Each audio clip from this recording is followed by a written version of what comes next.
I know what you're all thinking. Wait a second. It's not Thursday night. What's Kicking Out Podcast doing live on Facebook, Twitch, and YouTube? Well, it's Wednesday night. We're changing it up a little bit. Coming off a fresh, power-packed episode of Dynamite. How are you doing tonight, Paul? Well, you're here. I'm here. AEW's got over. I've got pants on. I think you've got pants on. So I think we're good. I got shorts on. Well, hey, you're doing better than Carl did then. Doing better than Carl Anderson did tonight in the backstage segment with the Elite. You know the Good Brothers are always good for a little humor. Oh, absolutely. And it's nice to see it carry over onto national television. It is. It's we'll have plenty to talk about. Everything that happened tonight on Dynamite. We got some Being the Elite. Let's kick off with our thoughts on kind of the new news that came out this week of the NHL, the National Hockey League. For months, it looked like their contract with NBC Sports was coming up, but it looked like they were going to renegotiate and be a part of USA, which NXT's on, Raw's on, a lot of WWE programming. But come to find out, they came up with a deal with ESPN and Turner Sports to carry NHL games. So NBC loses rights to the NHL for the first time in a long, long time. Yeah. Interesting because a lot of people thought that was behind the move that NXT made to Tuesdays was because NHL was going to be coming on Wednesdays. So a lot of people were kind of panicking this week. What's that mean for AEW? Is Dynamite going to have to move off Wednesdays? What's going to happen? A lot of it's still up in the air, but Tony Khan today was on Busted Open Radio with Dave LaGreca and Tommy Dreamer, and he pretty much said, as of right now, there's nothing to worry about. They have 2.5 years left on the contract on Wednesday nights from the 8 to 10 spot. That is their spot. But it was interesting. He also kind of said when the contract runs up, if they want him to move nights, he'll listen if it makes sense for Dynamite.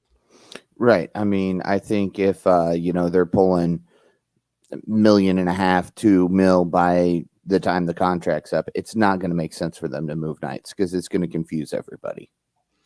Yeah, it's I'm hoping that the NHL I'm fine with them going to Wednesday nights, but put them on TBS.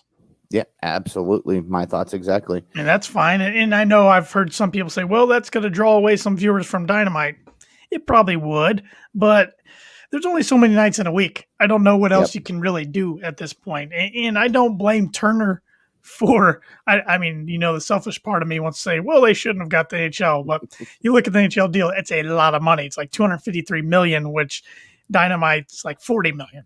So there's a little difference that I understand from a TV channel perspective, what they're doing there, TV programming perspective. But I think Dynamite will be okay. I mean, they've done well moving when they have to. I mean, here in about a month or so, they're going to have to move nights occasionally for the NBA playoffs. And they do a good job getting ahead to their fans and marketing that and advertising that ahead of time. So absolutely. So I don't think we have to worry right now. I mean, I trust what Tony says. And, if they eventually have to move, they'll figure it out. I like Dynamite being on TNT. I don't want them to move to TBS, for instance, even if they could keep Wednesdays and have to move to TBS. I just like wrestling being on TNT again. Yeah, and I mean, I don't think Tony would let them move AEW networks because they've got a whole title dedicated to TNT. Exactly, great point. To redo. Great point. And then it's like, really? We already redid the design once or twice actually, but once in good reason with the passing of Brody Lee and honoring him. But to do it again would be a bummer. Yeah. So. Yeah. I don't see anything changing anytime in the near future. 2.5 years from now or 2 years from now they're in their last 6 months. We'll revisit it. Yeah. Tony will revisit it and we'll see what happens. It will be interesting to see if this could affect the extra hour program that they want to put on. That I think it could affect. I mean, a lot of this stuff, there's been talks behind closed doors for months about this stuff. So they're all aware something was probably in the pipeline. Yeah. And I even read somebody speculating, and this could be true, that I forget his first name. His last name's Khan. He works for WWE. No relation to Tony or Shad Khan, but they were saying he's so connected with some sports people that maybe he found out that TNT was in the mix, or Turner was in the mix to get the NHL, and maybe that could be also why NXT had no problem moving to Tuesdays, thinking that Dynamite was gonna have to probably move off Wednesdays anyways. But maybe, who knows? There's a lot of different thinking that could be involved there. But yeah. But long story short, I think for now Dynamite's good to go still on Wednesday nights, 8 to 10 on TNT. Yeah, I don't see anything changing unless they have to for the playoffs or possibly even the World Series maybe. Yeah, normally that's on TBS, but usually never know. TBS. But I mean, speaking of the World Series, the Stanley Cup will be a part of this Turner agreement, so I could see them putting those games on TNT, and then so Dynamite in the future might have to switch a few nights. But like we said, Tony's good at that. I mean, he understands when it comes to the postseason stuff that that kind of takes precedence over us for one night. So yeah. And if he always kind of hints at that extra hour maybe being a Saturday 6 p.m. slot. Maybe there's some good times to test that once in a while. Oh, absolutely. So we'll see what comes of that. But that was kind of eyebrow raising news and got me a little nervous for a day or two. But Tony calmed my nerves today on Busted Open. And congratulations to Busted Open today. Was their 12th year anniversary show. Oh, wow. They're the number one. One of the top sports programs on SiriusXM Radio, and Dave LaGreca has done a great job since he founded it. And Bully Ray, Tommy Dreamer, Mark Henry, all those guys do a great job. They're fun to listen to. And if you didn't see LaGreca's epic rant from yesterday, I retweeted it from our Twitter account, which you can follow at Kicking Out Pod. He was talking about how trash and garbage Raw is, and it was. I mean, I love LaGreca's rants, and this one was phenomenal. It was unbelievable. They had the bleep button was ready to go for social media purposes, since he is allowed to say whatever he wants on SiriusXM. But it was bleeping it on social media. It was fantastic. So go check that out. But okay, you ready to get into the week's worth of AEW? Well, excluding Dark, and since Elevation. It's an Elevation, since we kind of didn't watch too much of those, but we did watch BTE episode 253, titled this week "Hit by a Truck." Very interesting episode. It was. It started out outside Daly's place. We saw the Young Bucks and the Good Brothers checking out each other's earrings, or danglies, as they were calling them.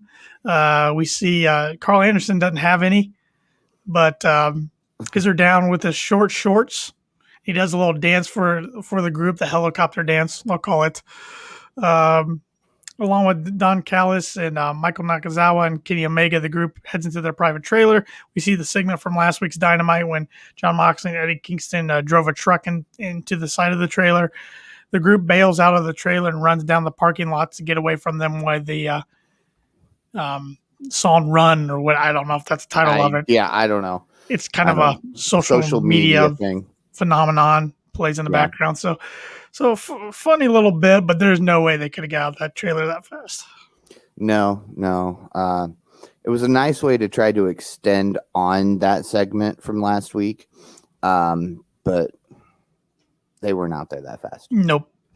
We then see the Young Bucks at the airport, Match checking out his cracked luggage case, and the brothers take a moment to show off their sneakers. Of course, they both have different Jordans on, and they're looking clean and fresh as ever. Always. I don't think they've worn the same pair of shoes on BTE in a while. I would like to see their shoe collection sometime. Yes. I have 4 pairs in mine, just so we're on the same page here. Yeah, I have probably about 4 that I rotate, but no Jordans like that. Nope. So we see the Dark Order hanging out in their lair, or their hangout, I guess you could call it. The group's talking, but realizes Stu Grayson's sitting up in the chair where Anna usually sits. They tell him to get down. He kind of looks confused why he's even up there in the first place. Hangman Page shows up and isn't in a good mood about getting attacked on Dynamite. He asks the group what took them so long to help him out. And Colt Cabana just explodes on Page about forgetting to bring back the spring rolls 2 weeks ago from Chili's. John Silver's in intensive care because he didn't get fed, and apparently he's going to have 12 inches of his arm cut off because of what happened. The group's trying to figure out whether they're going to find a replacement, and then they realize they can Take Five's recently acquired enlarged manhood to fix things. Yeah, I'll only have 3 inches left. That's where I started. Oh yeah, that's the new. They've kind of got rid of some of the Good Brothers Yeah, they've humor like switched it that. to the It's kind of going on the Dark Order, not in the same terms, but right, but the Dark Order pulls it off in such a way that's, child friendly you're right. almost. You're right. They're not as explicit with it. Exactly. We didn't see Brandon Cutler bumping into the Young Bucks who have been looking for them. They said they felt guilty about last week and wanted to give him some presents. They give him a face mask for his broken nose. Cutler puts it on, then they give him an Elite jacket. He's all excited, thinking he's officially a member of the Elite. On the back it says "Young Boy." Yeah, look in the mirror. You'll like the way it looks, or you'll like the way you look. I promise. We then see Pretty Peter Avalon and Leva Bates in the hallway. They kind of run into each other, have kind of an awkward little moment. She says, or he says, she looks great. Then we see Cesar Bononi walk by. Then Avalon blows Bates off like he's moved on. Bononi keeps walking. Bates also leaves, and then Peter Avalon looks a little annoyed and sad after that. And Bates tweeted about this. She said, "These are the days of our lives." It's going to be interesting because I don't want him to go back to the librarian gimmick, No. but maybe they can work her in with his gimmick somehow. Okay, I'd be okay with that. I'm not going to lie. We then see Brandon Cutler sees Stu Grayson just hanging out by himself. He says he's going to find Matt Hardy and his guys to beat them up backstage. Stu goes looking for them, but he thinks he hears something familiar. He walks through the halls, talking to the camera, and we see Anna Jay walk down the hall. And as he turns and he looks towards her, Grayson stops and he looks down the hallway, only to find Abaddon staring at him. Then he says, "We need to run," and Cutler and Stu run off. Yeah. Nice way to bring Anna back to BTE without fully bringing her back. This is a good indication that she is somewhere backstage, even though we're not seeing her on television. Yep. Keeping her presence of mind. So she tweeted something that, like, glad to see, like, Stu, she's in Stu's mind, but Stu will know when she's back, pretty much. Yeah. So yeah. We then see Rising's recovered from his Blue Chew overdose. He asked Nyla Rose and Vicky Guerrero why they didn't tell him what it was. The two just laugh at him, pretty much said, "Everybody knows what Blue Chew is." He goes, "I thought it was candy." He said he had to go to the doctor. The first doctor was Dr. Sampson, AEW's actual doctor. He was no help at all. The second doctor he visited was Luther. Luther gave Rising some pills to help.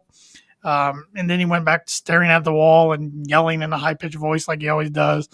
Rising says he ultimately this gave him an idea for their church merch. And I guess we'll have to see what that idea is. Yeah. Interesting segment. I got to say, I don't like Luther in the ring, but just a quick segment, 1 or 2 minutes with him, I'm good with that. Yeah, that's fine. But man, his voice is apart from the screech. Holy cow. Yeah. But we then see the Young Bucks doing the Talking Shop podcast with Carl Anderson, Doc Gallows in a hotel room. I thought it was interesting. They were just literally recording on the phone. Yeah, that kind of so shocked me. I've listened to that before, and I wondered what they were using because the audio doesn't always sound the greatest, but they get a lot of listens, so I'm not going to complain about it. Maybe that's what we need to do. Hey, maybe. I will have to check this episode out. I haven't done that already, but it's pretty funny. Matt Jackson talks about how he mistakenly sent in a group chat with Luchasaurus, Trent, and others how much he had in his bank account, and he meant to only show how well he did that day in the stock market, but he sent more than that. And Gallows does his the Fink impression. They get some takeout, but the place didn't give them any utensils. So Matt's literally trying to eat rice out of the lid of the packaging, which would be really difficult to do. Yeah, absolutely. It was a nice little segment. Yeah, it was funny because they're like, "We expect this out of Nick, but not you." Trent was blowing them some crap. So it's funny because their characters on TV, you would expect that out of Matt probably more so than Nick. But they're kind of reverse in real life. So we then see the Young Bucks visit Brandon Cutler, and he's since he's going to be out a few months due to injury, Matt and Nick Jackson say he won't need his ring gear for a while, so they bring it to him. The two hand him a plastic bag with his name on it, making a little joke about the WWE sending Mickie James a trash bag with her items in it after her release. And I wondered when it was coming. They said they'll be back in no time, and Matt gives Cutler a really long thumbs up.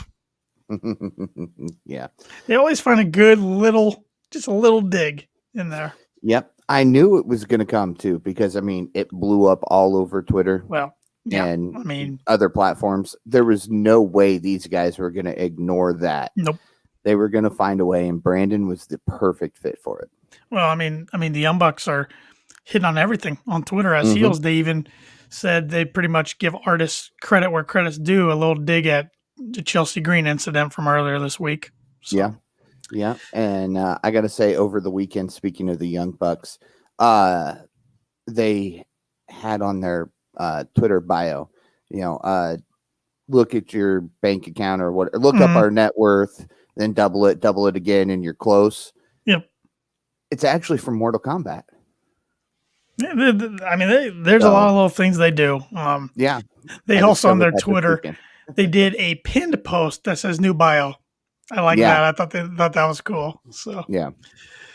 And then we see the closeout this week's BT. We see Brandon Cutler in his young boy jacket sweeping up the glass outside of the Elite's private trailer after it got hit by the truck from Moxley and Kingston.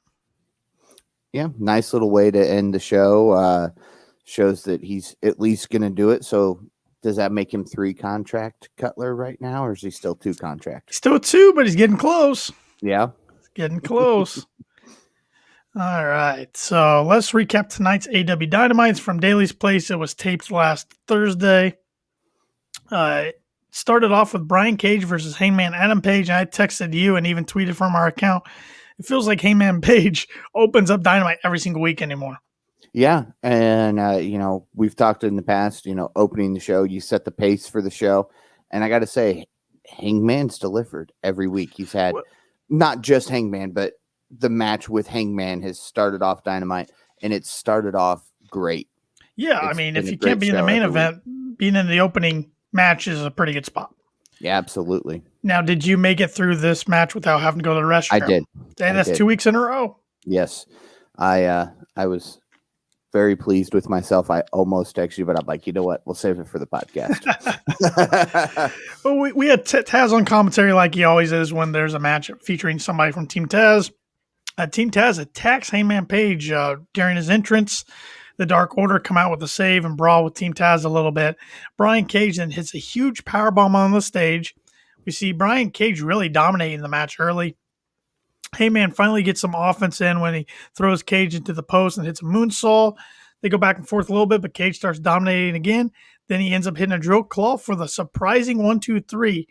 Brian Cage's biggest win to date in AEW. Absolutely. I really didn't see him winning this one. No, I thought this was going to go to Hangman. Hangman's was number 1 in the rankings for weeks now in the singles rankings. He had a ridiculous win streak going. Yeah. And to have Brian Cage win, somebody that has a few too many losses for my liking for his potential, it tells me they got something big planned for Brian Cage coming soon. Absolutely. I don't know what it is, though. It's hard to figure out. That bell rung, and I think I text you almost immediately. Kenny versus Brian Cage. I think Cage would have to definitely turn face. And it looked like he was going to a few weeks ago in Team Taz, and they've kind of cooled off that. Or have they? I'm starting to think we might get Cage versus Cage at Double or Nothing. I'd be okay with that. Because and we'll talk about Christian's promo later. I don't want to spoil anything just yet. So then we see the Elite all in a limo backstage. This is where you were mentioning earlier that was referred to that Anderson didn't have any pants on. They pretty much said they go where the gold follow. Wherever they go, the gold follows. Kenny's now Kenny 3 belts, actually Kenny 4 belts. He's got the AAA title, the AEW World title, and the Impact World title, which technically is the Impact World title and the old TNA heavyweight title. So he's got 4 belts, a lot of gold, as he did defeat Rich Swann at Sunday's Rebellion, and he'll be on Impact tomorrow night. So we'll see what happens there. They said they won't be intimidated or scared. They're not afraid of Mox or Kingston. And then they jump at the car horn when Michael Nakazawa accidentally hit it. Kenny then pretty much says, Eddie, you want somebody in our group? You want me? You're going to have to go through one of our stooges first. Later tonight, it's got to be you against Michael Nakazawa. Yeah. MT Nakazawa. I'm trying to figure that out. Yeah. I thought it was kind of a short for Michael, but there's no T in Michael, so that doesn't make sense. Yeah, is this like a spin-off of them saying that he's their QT? It could be. I don't know. He's the guy I take less serious than any other character in the whole company. So Absolutely. we then see the Young Bucks versus the Seidel brothers, Matt and Mike Seidel, in a what they call this, a tag team eliminator match. So basically, if the Seidel brothers won, they'd be number one contenders for the Young Bucks Tag Team Championships. We see Don Callis come out with the Bucks. He's on commentary. The Young Bucks are in, I would say, a biker look, kind of some biker-like clothing, pretty cool looking clothing.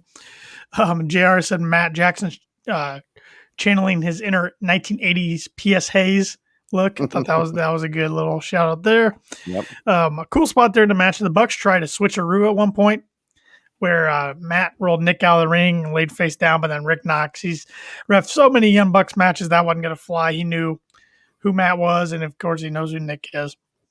The Seidel's got a ton of offense in this match. I thought Matt Seidel looked really good. I'm not too big on Mike Seidel. I'm not as familiar with his work besides what I've seen so far in AEW, but I do like the way Matt works. Had a couple close calls. I thought Matt Seidel, like I said, really shined in this match. The whole match turned when Matt Jackson hit a low blow on Mike Seidel, Johnny Cage style.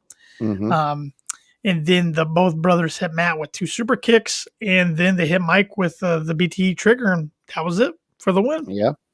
Yeah. There was a lot of offense from the Seidel brothers to the point where I even texted you. I said, "Young Bucks taking the L." They did. See, they did what they're supposed to do. They made you think that, at least for a little bit. Yeah. Hey, I thought it up into the low blow. Okay. Yeah, the Johnny Cage style. Yep. Then we saw Cutler give the Bucks some ice and some cold spray, and then SCU came out. Frankie pretty much called out the Bucks, and so did CD. CD is saying he doesn't see his friends anymore. He sees untitled, overdressed little bitches, and they pretty much challenged the Bucks for the titles. But later on in the night, we found out they're going to be in a 4-way next week, and the winner of that between the 4 teams will be the number one contender. Got to think it's going to be SCU, though. After this tonight, I don't see them losing that. Well, see, that's the problem with these stipulations that AEW does. I hate saying that they're predictable, but this is too predictable. Yeah, it is. And you said if we lose, we're done. And would it be for just a normal 2-on-2 tag match, or it could be any stipulation? Because technically, if it's any stipulation, if they lose next week, they're done. Yeah. But I got to think their last match will be against the Bucks, and they'll end up losing and splitting up. Because I think CD's pretty close to calling it a career for his in-ring career and just doing stuff backstage. Yeah, Ben Frankie's even hinted about, getting close to being done. Not directly, but, from the things he said indirectly, you can kind of gather that he's getting to the point where he's ready to kick back and help the young guys out. Yeah, both have a lot of miles on them. So yes. I mean, Scorpio Sky's the youngest of the 3. Yep. And I don't even associate with him with them anymore. No, I mean, he's not anymore, but no, he's with All Ego Ethan Page. Yep. Yeah. We then got a backstage promo from Jade Cargill. I got to be honest, I didn't take notes on this. Do you remember what she said? Basically the same thing she said last week. Everybody wants to sign me, but they want to take a portion of my money. That's not how it's going to work. I know my worth. I am that. Okay. Basically, same thing she's been saying over and over again. But just reminding everybody she's dominant and powerful. So she changed it that she knows her own worth, so they can't take a portion of her money. So if you want to sign her, it's got to be something amazing, and you've got to be good. Yeah, makes sense. But this was interesting for me. This was the first time that I've caught Shaq in the video package. Yeah, she posted something on her Instagram or Twitter the other day with a picture of Shaq, and a couple of the lady talents commented on it, like, oh, and all this stuff. So I'm like, I knew there was rumors a long time ago that they were a couple, and then I never really saw anything else. So yeah, I don't know. So I don't know. Maybe Maybe the man who disappeared from the ambulance is her manager. I would love to get another Shaq appearance. I'm all for that. Maybe they're waiting until the playoffs, and then he'll make an appearance again. Could be a little cross promotion there. Yep. That's a good thought, Paul. Maybe you should tag Tony Khan in a tweet there. Hey, I've tagged many people from AEW in tweets. Nothing. Hey, keep trying. One of these days. Hey, we've got a few likes from the Kicking Out podcast once in a while from a few guys. I'm still waiting on 5 to send me my confirmation email that I'm in the Dark Order. Yeah. I don't know what's taking him so long there. He found Hangman's email, so he doesn't care about anybody else. That's true. He found the one he was looking for. We then got, in my opinion, the match of the night. This match exceeded my expectations big time. I didn't know if these two guys would gel, and they gelled. Their chemistry was awesome. Penta El Zero Mito, but versus Orange Cassidy. And this was a very fun match. Orange is coming into this match undefeated in 2021, number 2 in the singles rankings. I didn't catch that today. When they said, I'm like, really? He's number 2? I shared it and didn't even catch it. Yeah. I mean, well, I'll say what I want to in a bit, but Penta tried to get in under Orange Cassidy's skin right away, doing his glove routine, getting Cassidy's face. Then we saw Cassidy trying to do his hands in his pockets. He hit an abundance of moves with his hands in his pockets, was really impressive. Always is when he does that. Penta hit a big tilt-a-whirl backbreaker. It looked like it really hurt. Cassidy he sells moves really well. Absolutely. One really impressive spot in the match was Orange was going for a tope suicida. Penta catches him in the air and then just puts him on one hand. I was like, I didn't realize he had that much strength. Right. Penta was dominating through picture-in-picture. And then when we came back, he hit a heck of a pump handle slam sit down after Orange went for the orange punch attempt. Then he went for the arm breaker, but Orange got his hands in his pockets. They both traded some big kicks. Penta hit a destroyer, but Orange hit a beach break, but Penta got his shoulder up at the last second. Then we see Orange hit a stun dog millionaire, followed by a diving DDT and another DDT, but Penta kicked out at 2. Then we see Alex Abrahantes get on the mic, and he starts saying, Penta says, Orange Cassidy, if you think what he said about Trent's mom last week, and then he was going to say something, and Orange kind of grabs him, throws him in the ring. Orange hits an orange punch with the microphone that Trent slid him when the ref had his back turned. That was all. He gets the 1, 2, 3, and a big win for Orange Cassidy, who could be our number 1 contender in the rankings come next week. Yeah. We'll see. Yeah, I still can't see him. More wins, but Orange is still undefeated in 2021. And here's the thing. I can't see either Hangman or Orange challenging for the TNT or the world title at Double or Nothing. I don't see either one of them in the picture right now. No, we're pretty much a month away. I think if we see anything, Hangman would challenge for the TNT title. Because I'll talk about that statistic later on. Goes back to my theory that I've had on the TNT title, all the titles, but we'll do that later. Okay. We then see a backstage segment with Tony Schiavone with Britt Baker and Rebel. Britt basically says she's at the top of the rankings now, and she's been at the top of the merchandise sales, and she needs to be the face of AEW Women's Division, and I don't think anybody disagrees with her at this point. No, she's finally got my vote. I was hesitant on giving it to her, but I'm backing Dr. Britt Baker. Yep, we're gonna get her and Sheeta. That's the one match we can predict for Double or Nothing. That's gonna happen. Yeah, absolutely. Because they're not doing it next week, so it's definitely gonna happen Double or Nothing. They're not gonna waste it on any of the other Dynamites. I'd be shocked, I guess I should say, if they do. Yeah, but I mean, we come out of Blood and Guts, and we've got 24 days left at that point. Yeah, it looks like May 12th is gonna be a big card. Yes. No, we've only seen one match, but it's a pretty big deal. Mm-hmm. Yeah. It was a little before 9 o'clock. We got the Blood and Guts parlay between the Pinnacle and the Inner Circle. The Pinnacle came out first with some security guards, followed by the Inner Circle, whose security showed up on motorcycles. I thought that was really cool. Mm-hmm. A lot of trash talk going on while Tony Schiavone's talking, and you can see the guys just mouthing off to each other. Spears takes the mic from Tony. Spears says Jericho's leading Sammy Guevara into deep waters, and in 1 week he's going to step on Sammy's head while he's drowning. Sammy then gets the mic, calls Spears a failure, not only in AEW, but also his previous employer, so mentioning WWE without mentioning WWE. Sammy says he'll start the match. He'll take them all on, so the Pinnacle's getting the advantage to start the blood and guts or war game rules, if you want to say. Cash Wheeler then gets on the mic, says he doesn't want to see Santana or Ortiz bringing the soft versions of themselves, the watered down versions they've been since they've been in Jericho's group. Dax then says a lot about Ortiz and Santana's kids and their families, getting real personal. Santana wants to fight. Ortiz tells them to stop. You know what they're trying to do. They're pretty much trying to get in our heads. Santana says he's got to let his hands do the talking next week. MJF then gets on the mic. He thanks Jericho. He says without Jericho, there is no AEW, and Jericho created the best group in pro wrestling in the Inner Circle. However, he says Chris must be under a lot of pressure. He looks exhausted every week. Come next week at Blood and Guts, he's got to take the crown, and the Pinnacle will replace the Inner Circle at the mountaintop. Jericho then says you just can't inherit a top spot. You have to earn it. He talks about his WCW days coming up through the business. He talks up the Inner Circle really well. Talks about Hager back in 2012.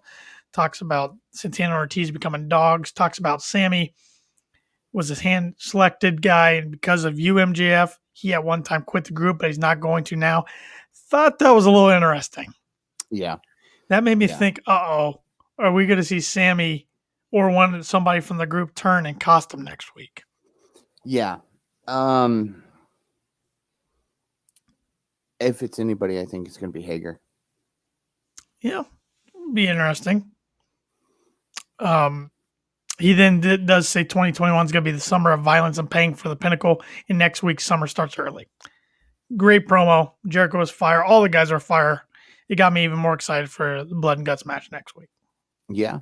I was a little disappointed that we didn't get to hear from Wardlow or Hager. I mean, I'm glad I love that we didn't get to hear from either one, though, because it just made them look, they're still staring at each other across the ring and everything. But we, got the glimpse of what Wardlow can do when he's given time to speak last week. And we both agree Hager's just not good on the mic. Never has been, never will be. It's just not his thing. He's always needed a mouthpiece. So, prediction time for next week. Who you going? Pinnacle or the Inner Circle in the Blood and Guts match? Pinnacle. Absolutely. I don't see them losing. I think it's going to be a great match. It's going to be entertaining as all get out, but I think Pinnacle gets the win, and we see MJF get the win for them. Yeah. The only thing that I question about it is we've already seen Inner Circle lose a big match like this. Yes. But that was the end of the feud. This is the start of the feud. So at least we think. Well, we got lots of indications that this is just the beginning. So. Yeah, I think this kicks off the summer and the year of the Pinnacle. I think we're going to see a dominant group through 2021, and that's going to get some gold around their waist. Yep. So I think it'll elevate both groups. I think it's going to elevate everybody in the match. I think regardless, win or lose, you know what? The fans are the winners on this one. Oh, 100%. We've been waiting for over a year for this. Yeah. It's still not what it was supposed to be, what it probably could be, but given the circumstances, it's going to be the best it possibly can be. Absolutely. So, we didn't see Eddie Kingston come out to the ring. Michael Nakazawa was already sitting in the ring ready for him. Nakazawa hits Eddie with a laptop when after Omega comes out and they start jabbing at each other on the mics. Eddie fights back, hits him with a back fist. Then we see Kenny calling out for another stooge and Brandon Cutler. Cutler rolls out of the heel interest. Then he's kind of waving with his hands, saying no more, no more. Then we see Moxley in the background attacked Omega from behind. He gets Kenny in a chokehold in the ring. And then they put Kenny's ankle in a chair. They start telling Don to pretty much give them what they want or they're going to break his ankle. Don agrees, and what they want is a tag match with Kenny and Michael Nakazawa, and that's going to be next week. Yeah, and that was the first indication that Blood and Guts is not just one match. Yeah, it was. It was. Yep. Even Excalibur to start the show indicated that it was just one match. Well, I think that match is gonna. I bet that match is the whole second hour. Oh, I was gonna say absolutely. it's at Everything least else gonna will lead need. up It's till at least 9, gonna and need then 45 minutes. At Mhm. least that's usually a war games match 4-on-4. This is 5-on-5. Yeah. So, where do you see this storyline going, Paul, with Kingston and Moxley and Kenny? And I guess the Elite. I mean, Well, personally, I think we're getting yet another New Japan guy yes. next week. That Well, indicates, 2 weeks. In 2 or weeks. yeah, 2 weeks. My bad. Jumping ahead here. Yep. So that kind of leads me to believe that travel's getting easier Mhm. again. There's talk you can now go to Europe this summer and vacation if you want to. If you're fully vaccinated. Correct. Yes. A lot of these companies aren't saying go get fully vaccinated, but they're saying, it'd be really good if you did. I think we're going to see other members of the Bullet Club join Moxley and Kingston. I think in the long term, you're right. I was saying, but for Double or Nothing. Ooh. That's where I'm trying to because I'm thinking, and I could be way off, but if I'm looking a few weeks ahead, I think we see SCU win that battle royal next week, challenge the Bucks for a title on the Dynamite before Double or Nothing, lose, they split up. Somehow Kingston and Mox get a shot for the tag titles at Double or Nothing, but then I don't know what you do with Omega. Unless something transpires on Impact. Yeah, I mean, this is the disadvantage for us this week. Normally, we've had all the shows, or Dynamite or Impact's currently happening as we're doing this. Impact's not happening yet, so we can't really call anything. I mean, Omega could open Impact tomorrow night. Swan say, you know what? We did it on my turf. Let's do it on yours. Yeah. And maybe, I don't know. I don't know if it'll be Kenny or Eddie and Moxley versus the Bucks. I'm leaning more towards the Good Brothers, since they're the ones who actually broke Eddie's ankle. I don't know. In long-term storytelling, I think maybe we see the Bucks try to win the Impact Tag Titles over Finjuice. But that could make the Good Brothers mad, but because that's something they haven't been able to do is beat Finjuice. Right. I don't know. That's what's great. They're keeping us guessing, but it's like we're a month out or a month and 2 days out, and I don't know who's going to be challenging for the title. No, I think we'll really start to see that next week and the 12th. The road's I feel like the road started to begin tonight, but we just don't know where the pieces are going to fit in the puzzle yet. So. Yep. All right, we then see Taz backstage saying Team Taz is number one now after Brian Cage beating Hangman. He's talking some trash about Christian. Christian shows up, talks up Taz from the past, but says Taz doesn't back up his talk anymore. Basically, he says that hopefully Team Taz learns eventually that they're better off without Taz. And that's where I think we could still see Brian Cage turn face. Yeah. I think we're going to see Christian versus Ricky Starks on an episode of Dynamite before Double or Nothing. Yes. And you mentioned Cage versus Cage at Double or Nothing. I'd be okay with that. But I want to see it happen, and that be the moment that Brian Cage realizes just what Christian said fully, because I think we've kind of seen in the past few weeks, I think that's what Brian was starting to realize is I was doing fine before these guys. Now I'm tagging all the time. I'm not getting as many singles matches. I'm not defending this title. I don't have a title that means anything. Mm-hmm. And if we see Cage versus Cage, I want that to be the moment post-match that Brian switches. Yes, say Brian Cage wins, because I think he needs to win a match like that. Yes, he does. And then after the match, Team Taz is attacking Christian more, and then Brian Cage flips a switch, attacks them, and then he and Christian embrace or something. Yeah, we can engage the switch. I'd be okay with that. Yep. We then see Chris Statlander versus Penelope Ford, a match that's a couple weeks worth in the making. This match was pretty short. Towards the end of the match, we saw Statlander hit a kick to the head and a solar eclipse, but only got a 2 count. Ford then hit a back kick for a 2 count. Penelope tries for a handspring, but Statlander caught her for the 1-2-3. Yeah. And she tried to go for another distraction, but Orange Cassidy kept her away. And then she did the boop on the nose while talking some trash to Kip Sabian. Yep. Interesting match. Yeah, it was. I mean, it wasn't fantastic, but No. I haven't seen Penelope in a match yet that just like caught my eye. No. One thing I noticed this week, Statlander got in better shape while she was out. Yeah. I think she. Her hair's darker. She said she shed some pounds, put on a little bit more muscle. Yep. I mean, I don't know why it took me till this week to realize it, but it dawned on me this week. I don't know if it's because her hair's darker this week than it was last. That's a good observation. The Pixie song's definitely the song for the whole Best Friends group now. We definitely know that. It does fit her. It does. With her new entrance. Yep. If they would have kept the old one, it wouldn't have worked. Yep. But that new entrance video, or Titantron video, if you want to call it that, it really worked well. You can tell it cost Tony a lot of money to get that song because they're using it as much as they can. Mm-hmm. Which I understand. It's all good. And I'm sure he probably didn't pay anything for that Judas song that Inner Circle comes out to. Exactly. Exactly. That's what happens when you have not only one of the best wrestlers of all time, but he's a really good rock musician. So, kind of nice.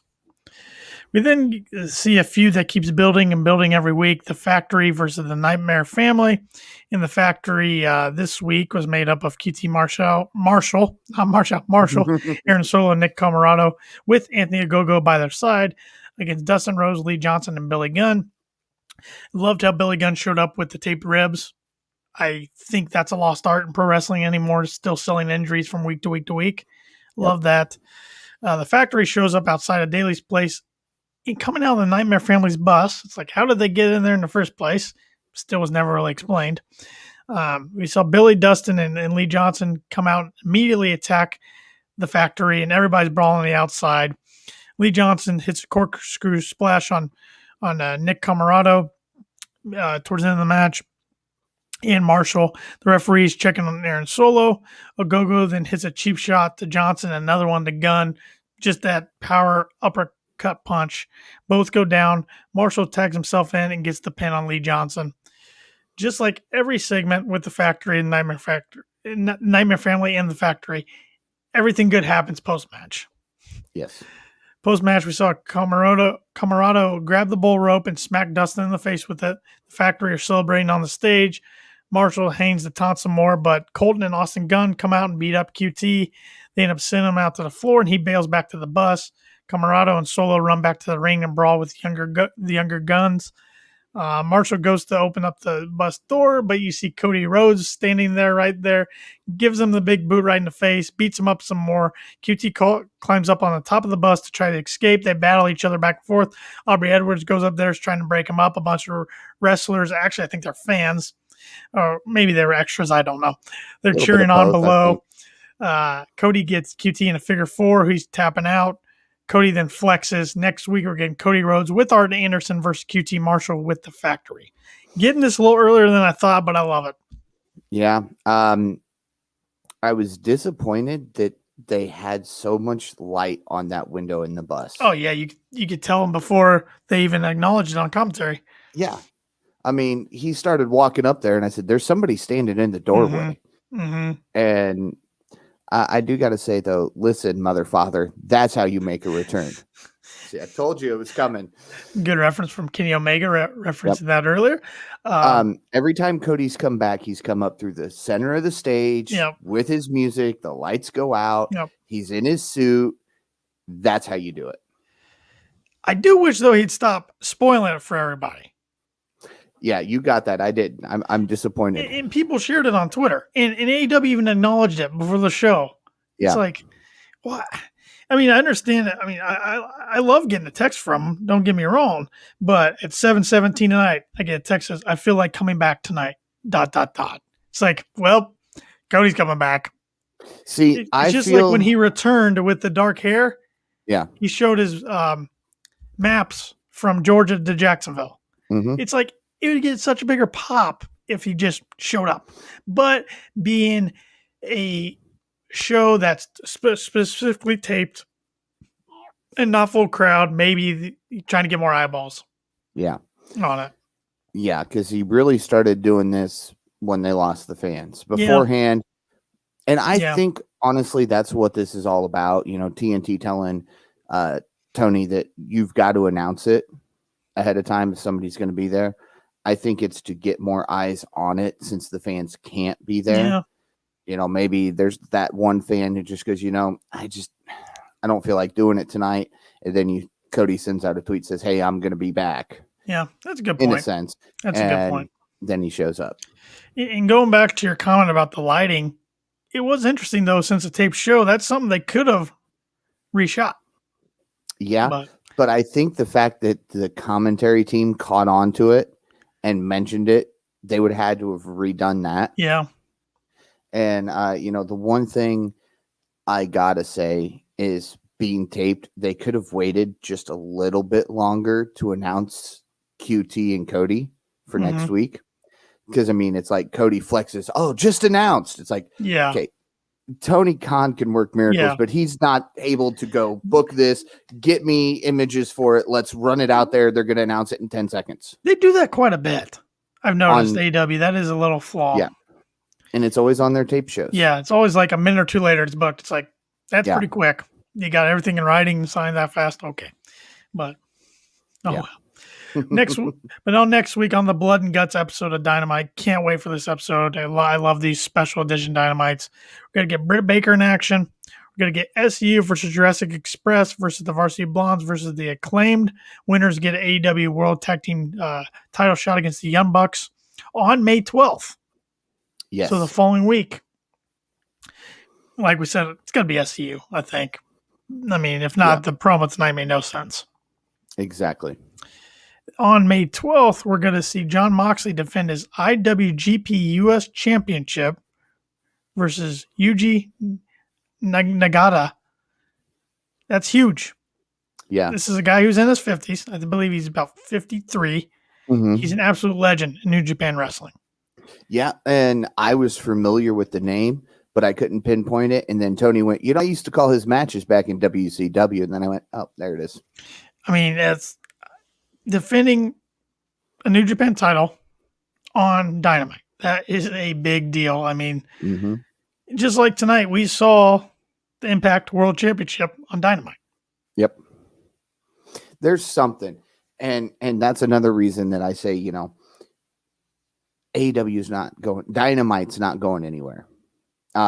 Because if they move to Tuesday, they're back into the wars with NXT. If they move to Monday, then it's Monday Night Wars all over again. Even though I will say, and Tony squatched today saying they're good for the next 2.5 years, but if there was any time to move to Monday, it'd be right now because they're all so garbage.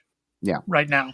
But they move to Friday again. You're in the wars. Good luck with that one on Fox.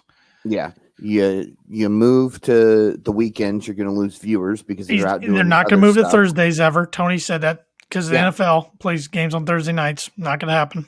And Impact's on Thursdays. Yeah. So it would completely defeat whatever this weird partnership is between the two companies. Yeah. And somebody said something to me about it, and I said, no, they're going to stay on Wednesdays. This was before Tony made his announcement today. I said, because you moved to Tuesday, like I just said. That's my thoughts on it. And really, it's three companies because we've seen New Japan work with Impact a little bit, like FinJuice. Yep. So, I mean, I think the Forbidden Door is fully open. That's relevant with the Impact title and now the IWGP US title. Interesting little note about Impact real quick on their advertisement for Slammiversary. They did this last year with a lot of recently released talents from WWE. They did it again this year where they flashed images of a couple. Samoa Joe, Chelsea Green, Mickey James. images were showing.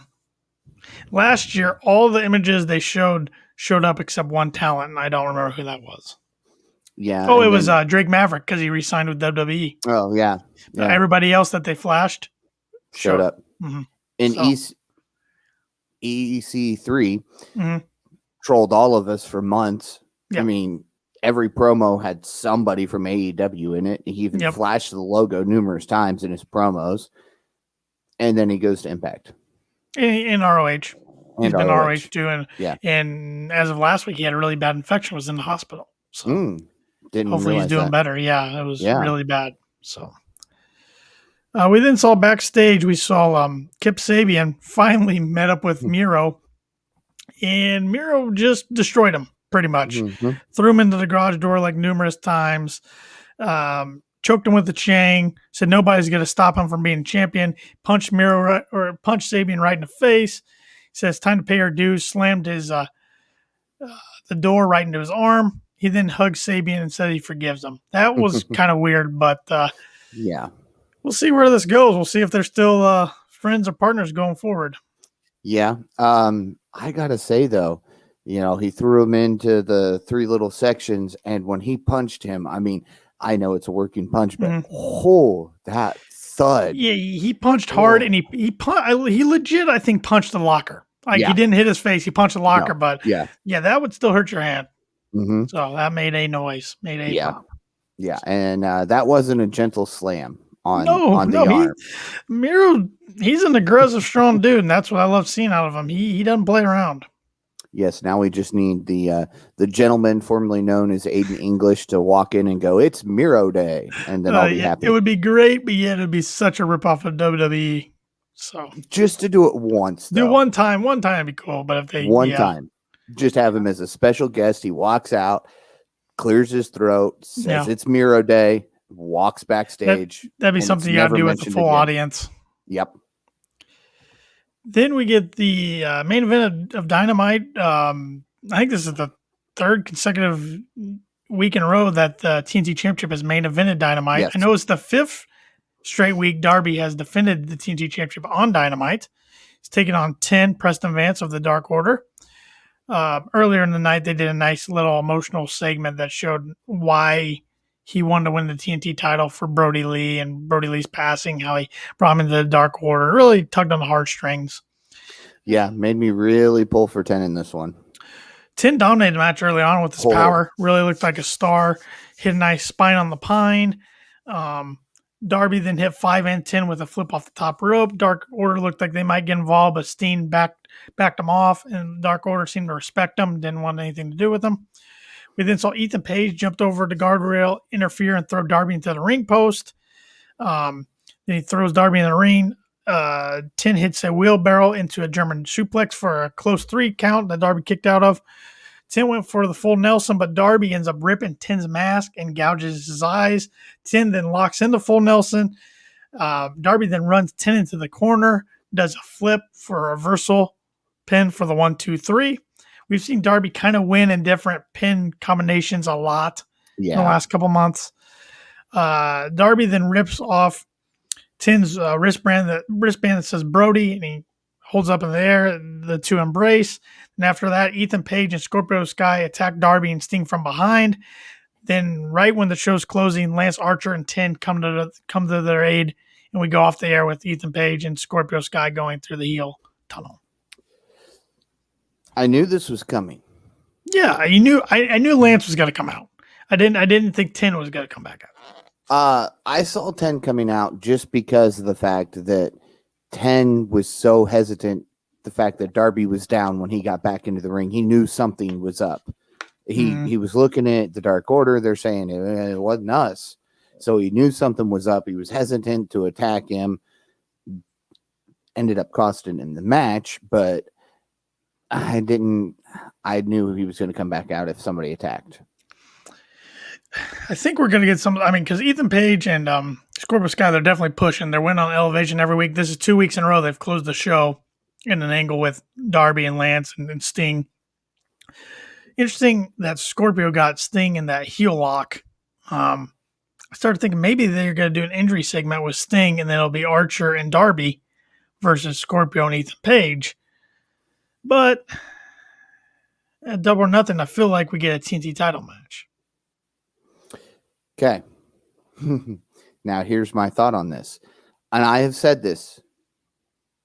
Every champion has broken the records of the previous champion. Yes. Darby broke Cody's defending record tonight by beating 10. So, by Double or Nothing, he could drop the TNT title, have that tag match, and we still get a TNT title match. I do like that. I like that a lot. I mean, we've both said for weeks, Darby doesn't need that title anymore. He doesn't. He's made himself into a star. He doesn't need it. We both think Miro would be perfect, but how do you get Miro up there quick? Well, he attacked him. He said nobody's going to stand in his way. Yeah. Yeah, it's we true. saw that power, that aggression from Miro that you've been dying to see since he signed. Yeah. But they immediately put him with Kip and yeah. I mean, Orange Cassidy is number one in the rankings, but Orange, I don't think needs a title. It just would be weird with his character. Yes. But the TNT title would be better fit for him than the world title. Right. If he's going to challenge for a title, it's going to be TNT. Mm-hmm. He's not. I think we're still probably a good 3 or 4, maybe even 5 years out before we see Orange challenge for the AEW World Championship. Mm-hmm. Yeah, it'll be interesting to see where they go. But I like your theory and your idea there. So far, every champion's broke the previous champion's records, whether it be number of defenses, days held. I mean, Sheeta's beaten days held, number of defenses. She's beaten every record from every champion prior.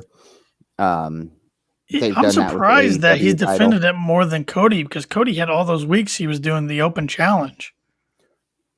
But they were 9 weeks in a row, or 8 weeks in a row, and then on week 9, Brody won it. Yeah. So. And then did Cody not defend it after he beat Brody? They went back until he lost it to Darby at Full Gear? Correct. Okay. Right. Yeah. I think he defended it like once, maybe. No, they didn't, because Brody passed. Pretty short. Yeah, it was pretty short. It was like 3 weeks, and Brody passed in December. Yeah. So. Yeah, it was. I mean, Darby. I was complaining a few weeks ago that around Revolution time, that he never defends the stupid title. Why even have it on him? Now he's done it 5 straight weeks. So it's kind of shut me up. I think they listened to the fans there. I think there was a lot of fans complaining about that, because this needs to be the workhorse title. This is the title that you need to feature on TNT. And we weren't getting it. He had only defended 4 times.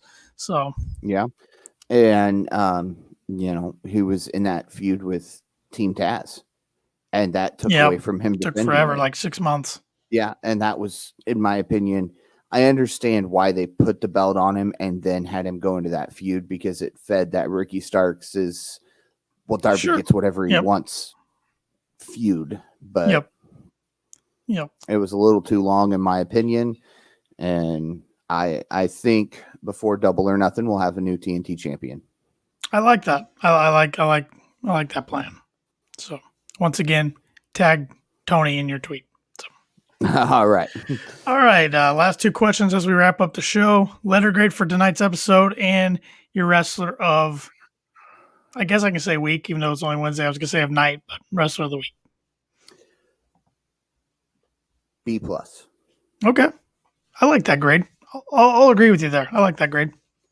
The Eddie Nakazawa segment didn't do it for me. Nah. What followed was a lot better, but yes, that was just so awkward. I mean, I've never seen Eddie move so stiff in the ring like he was with Nak. There was no chemistry between the two at all.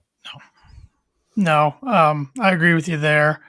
The women's match was fine. It was nothing that blew me away, but I think I've been getting really spoiled by the quality of women's matches lately. But again, I think this was just Penelope's part of the reason that Statlander was out. Yeah. Statlander got her revenge. Yep, it made sense storyline wise. It's squashed. Factory Nightmare Family.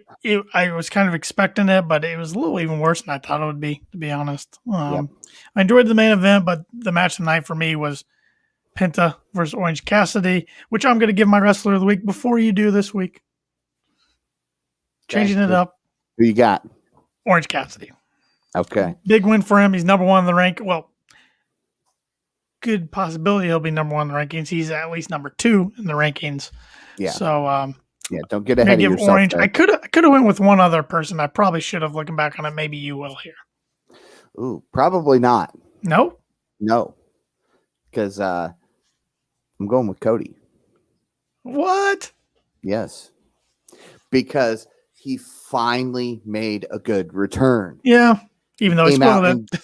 Well, yeah, but he, every other time he's spoiled it. He's come out in the suit with the $200 pair of shoes on, and probably more than that, honestly. But he came out in tennis shoes, jeans, a t-shirt, and his new jacket. I have the new bomber jacket on. I did like the visual of them on top of the bus. That was cool. That was cool. I was just glad that I kept sitting there. I said, okay, the young guns came out. The factory came back out. I go, okay, here go the lights. Here comes Cody up there. So I was thrown off, and it was the first time Cody's returned since the start of AEW that, in my opinion, he did a proper return. And so perfect time to keep him off. Perfect timing to keep him off TV. Whatever it was, 4 weeks, 5 weeks, whatever, 3 weeks. I don't know what it was. It felt like the perfect amount of time. One guy I could have went with was Brian Cage, because he got his biggest win of his AEW career tonight, in my opinion. So I'll go with Orange. If Cody would have came up his normal return way, it would have been Cage. Yeah, I mean, I'm happy for Brian Cage. I think he could easily be the world champion, but he will be. They didn't book him the greatest last year, but maybe they're making up for that now. So well, follow us on Twitter and Instagram at Kicking Out Pod. If you haven't already, you can also like us on Facebook. You can catch all of our episodes live every week on Facebook, YouTube, and Twitch. So please subscribe to our YouTube and Twitch channels if you haven't done so already. If you're listening on whatever audio platform you listen to your podcast on, please give us a subscribe. And if you're listening on Apple Podcasts, please give us a 5-star rating and a review. That really helps us out a lot and lets us know what we can correct or do better, because we are AEW fans, just like you all, doing this show for you guys, the fans. So with that, Paul, wrap us up for another week. Join us again next week. Stay tuned to our Facebook and our all social media platforms to find out if we stay on Wednesdays or if we go back to Thursdays next week. For Tanner Lee, I'm Paul Zartman. Join us next week when we kick out yet another podcast.